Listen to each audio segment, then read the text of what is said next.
नमस्ते। आज हम एक ऐसे कमाल के आइडिया की कहानी में गोता लगाएंगे जिसने कागज के एक मामूली टुकड़े को सोने जितना कीमती बना दिया। चलिए समझते हैं हस्तांतरणीय वादे की उस दुनिया को जिसने कॉमर्स का मतलब व्यापार का पूरा चेहरा ही बदल कर रख दिया। आज की दुनिया में तो पैसा भेजना बच्चों का खेल है ना? बस एक क्लिक किया और पैसे ट्रांसफर।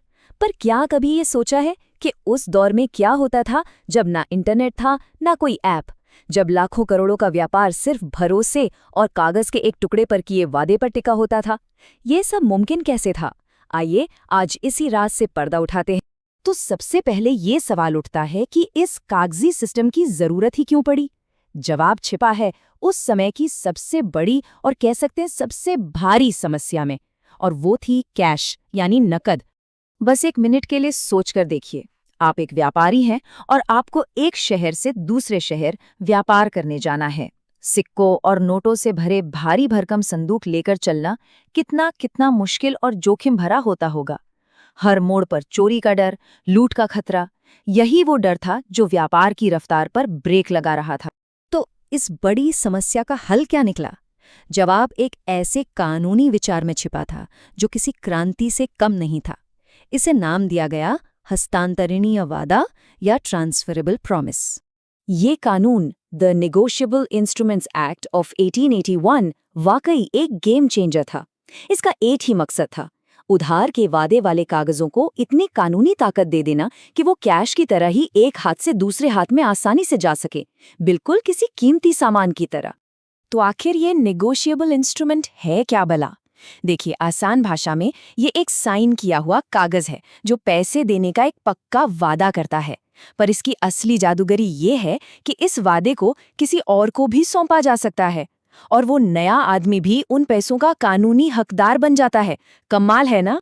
और ये प्रक्रिया भी बहुत ही सिंपल थी। देखिए, बस 3 स्टेप्स थे। पहला, एक व्यक्ति पैसे देने का वादा करता है। दूसरा, वो इस वादे को कागज पर लिखकर साइन कर देता है। और तीसरा, बस अब ये कागज खुद एक कीमती चीज बन गया है जिसे कोई भी किसी और को दे सकता है। लेकिन रुकिए, एक साधारण से वादे को इतनी बड़ी कानूनी ताकत कैसे मिल जाती है? भाई, इसके लिए कुछ बहुत जरूरी नियम बनाए गए। चलिए अब जरा इन खेल के नियमों को समझ लेते हैं। तो इसके कुछ सुनहरे नियम हैं। वादा हमेशा लिखा हुआ और साइंड होना चाहिए। इसे आसानी से किसी और को दिया जा सके, ये जरूरी है। रकम कितनी है और किसे मिलेगी, ये साफ साफ लिखा होना चाहिए। लेकिन इन सब में जो सबसे बड़ा, सबसे जरूरी नियम है वो ये है कि वादे में कोई अगर मगर नहीं होना चाहिए। मतलब वादा होना चाहिए अनकंडीशनल, बिना किसी शर्त के। जी हाँ, ये ही सबसे जरूरी बात है। वादा किसी भी शर्त से बंधा नहीं हो सकता। आप ये नहीं कह सकते कि अगर बारिश हुई तो मैं पैसे दूंगा।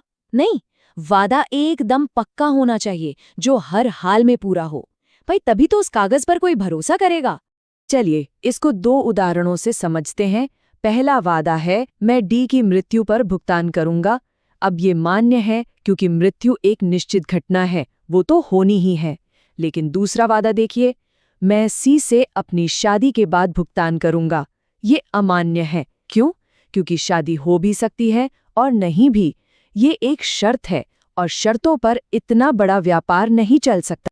चलिए अब इन नियमों को असल जिंदगी के एक उदाहरण से समझते हैं, और इसके लिए हम बात करेंगे सबसे आम नेगोशिएबल इंस्ट्रूमेंट की, जिसे कहते हैं प्रॉमिसरी नोट। जरा इस तस्वीर को देखिए। एक सप्लायर है जो एक ग्राहक को सामान दे रहा है।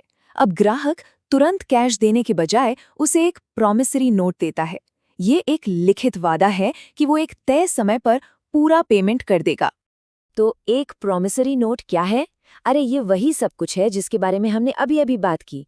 एक लिखा हुआ बिना शर्त का वादा जिस पर बनाने वाले के साइन हो और जिसमें एक तय रकम चुकाने की बात कही गई हो। सिंपल। यहाँ एक प्रॉमिसरी नोट का सिंपल सा उदाहरण है। देखिए सब कुछ कितना साफ साफ लिखा है। रकम है 10,000 रुपए, समय है 3 महीने, पैसे मिलेंगे श्री रमेश को और वादा कर रहा है राम। कोई शर्त नहीं, कोई बहाना नहीं, सिर्फ एक सीधा साधा पक्का वादा। तो इन साधारण से दिखने वाले कागज के टुकड़ों का हमारी अर्थव्यवस्था पर कितना बड़ा असर हुआ? चलिए अब थोड़ा जूम आउट करते हैं और बड़ी तस्वीर को देखते हैं।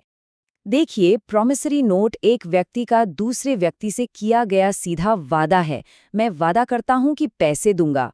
वहीं चेक क्या है? चेक आपके द्वारा अपने बैंक को दिया गया एक आदेश है कि वो किसी को पेमेंट करे। इसीलिए प्रॉमिसरी नोट में दो लोग होते हैं, वादा करने वाला और जिसे वादा किया गया, जबकि चेक में तीसरा पक्ष यानी बैंक भी शामिल होता है। और ये जो बात कही गई है, ये इस पूरे कानून का दिल है, उसकी आत्मा है। इसका असली मकसद ही यही था कि इन वादों को एक ऐसी चीज़ बना दिया जाए जिसे कैश या किसी सामान की तरह ही आसानी से एक से दूसरे को दिया जा सके, ताकि व्यापार की गाड़ी तेजी से दौड़ सके। तो इस पूरी कहानी से सीखने को क्या मिलता है?